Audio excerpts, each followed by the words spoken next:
Hey, good afternoon mga kawanat ko. Andito ako ngayon sa Pampanga. Ayan makita nyo. Mainit dito sa Olongapo. Isang buwan na nag-uulan. Ayan naman ang aking bodyguard. Ayun yung aking driver na naka-white. Tara na, bodyguard. Mag-abot ka ng tools. Ayun, gagawin. So, gagawin namin itong napakaganda. Alam nyo mga kawanat talaga, sa tuwing may mga problema sa truck, asahan nyo magagandang truck. Ayan tulad nito. Lagi may mga problema yung mga gwapong truck na yan. Mas maganda pa yung mga kakarag-karag, yung mga old na ganyan pang junk shop. Walang trouble. Oo, di ba? No. Hindi mabuksan dito. Ayun. Yun, ito tatrabawin namin mga kawanat ko. Electronics kasi ito Ngayon,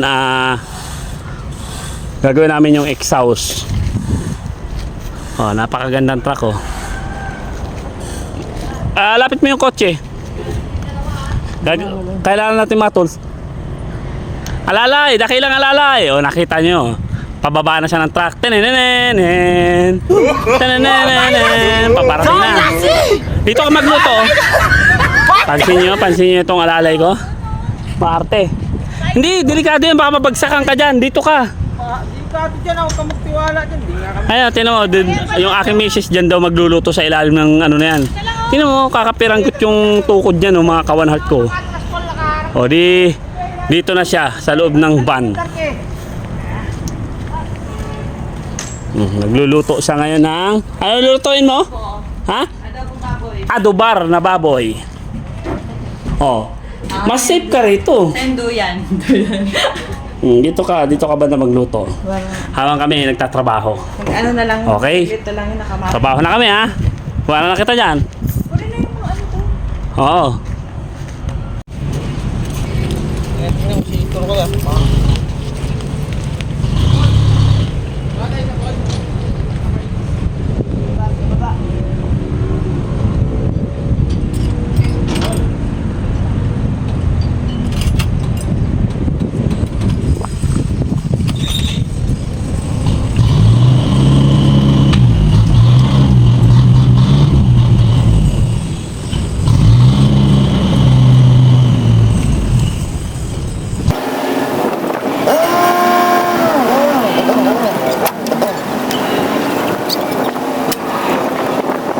Ayan mga kawanat ko, hindi ko na nakakuha ng kung yung senaryo.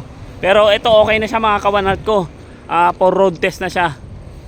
At mamaya pauwi na rin kami mga kawanat ko. Uy, saan ka papunta? Ha? Basurahan yan. Garbage compactor. Pero pagkatapos ng merienda namin, ayan, nagluluto pa si Esme ng pansit. Baka manuno ka dyan. Ha? Pambasura yan.